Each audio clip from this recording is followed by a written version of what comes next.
Here was a man of caring and compassion amidst all of this horror and all of this death.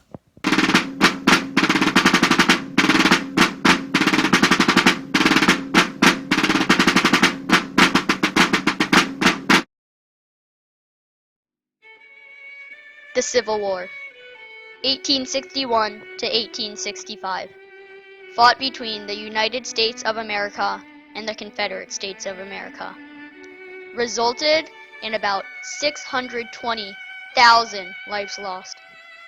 More American deaths than World War I, World War II, and Vietnam combined.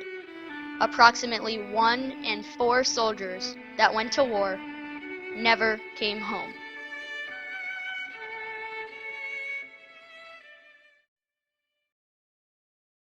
The Battle of Fredericksburg took place in the chill of winter 1862 along the Rappahannock River in Virginia, only 40 miles south of the Union's capital, Washington, D.C. December 11th through December 15th, nearly 200,000 soldiers, more than any other Civil War battle, came together in Fredericksburg. Why did the Battle of Fredericksburg matter?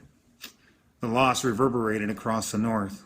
No battle of the war had seen a Union army so thoroughly defeated, had seen Union troops so hopelessly face Confederate lines and fall in such numbers by comparison to their enemies. The Battle of Fredericksburg resulted in the most unbalanced casualties between the North and South, with nearly 13,000 Union casualties and roughly 5,000 Confederate casualties. Yet, amidst all this bloodshed, there was a light. Richard Rowland Kirkland. In 1861, at only 17 years of age, he joined what would become the Confederate 2nd South Carolina's Volunteer Regiment. Why did Kirkland join the Confederate Army? We don't really know. Soldiers join armies for many, many reasons, some for adventure, some because their members of their family had done it before them, some to have a job, but many do it for patriotic reasons. Kirkland fought in several significant battles, including the First Manassas and Antietam, where afterwards he was promoted to sergeant.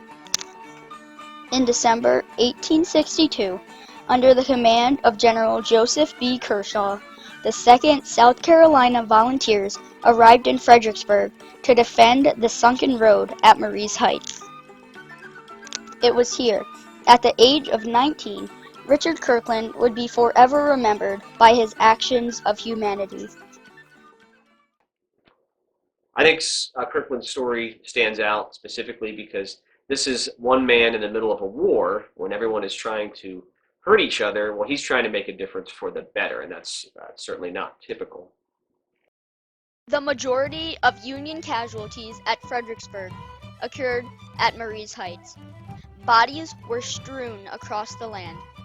Richard Kirkland witnessed this destruction of human life and knew he had contributed to it. When night fell, darkness hid some of the visual horror, but the sounds of moaning, pleading, and suffering resonated through the cold, bitter air. On the morning of December 14th, Richard Kirkland approached General Kershaw to request permission to provide water to the men who had survived the night, trapped somewhere between life and death on the fields. General Kershaw granted this request by saying, "Kirkland, don't you know that you would get a bullet through your head the moment you stepped over the wall?" Kirkland said, "Yes, sir, I know that. But if you will let me, I am willing to try it."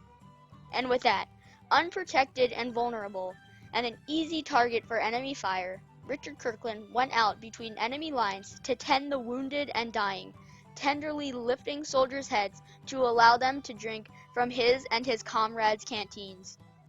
Kirkland's mission was quickly clear to the other Union soldiers, and they ceased fire. No longer seeing an enemy, humans saw humans. Confederate and Union alike were united in this moment to allow Richard Kirkland to spread comfort and compassion unharmed. This moment secured the legend of Richard Kirkland, etching him into history as the Angel of Marie's Heights. What inspired Kirkland to become the Angel of Marie's Heights? What prompted him to risk his life to compassionately aid the enemy? The unique circumstances of Fredericksburg made it an ideal setting to offer aid. The situation of Fredericksburg lends itself to that because the armies were in such close proximity, because they stayed put here. Most battles don't end up that way. The armies will move quickly and the victor holds the field and the loser leaves. But Fredericksburg was different in that regard.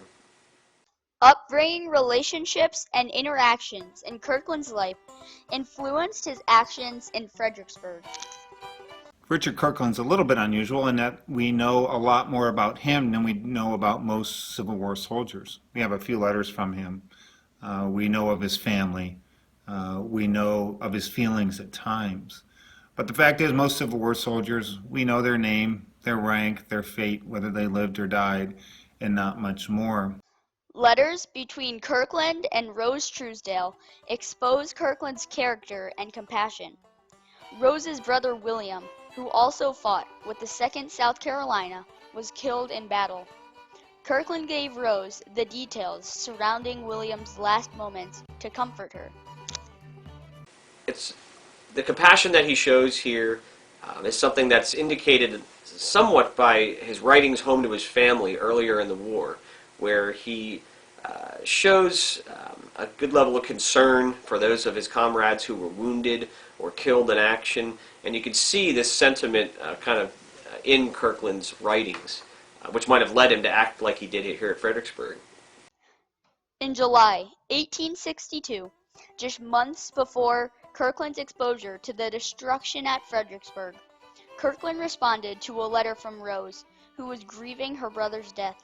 He stated, "You seem to think that he might have been saved if any one of his friends could have assisted him."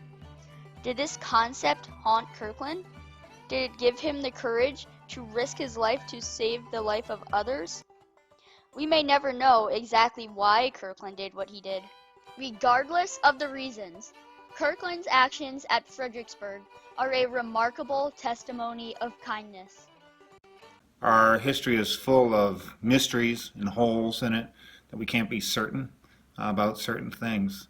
But this is a story that has found its way into the American identity. It's part of our consciousness. It's part of our book of virtues, if you will.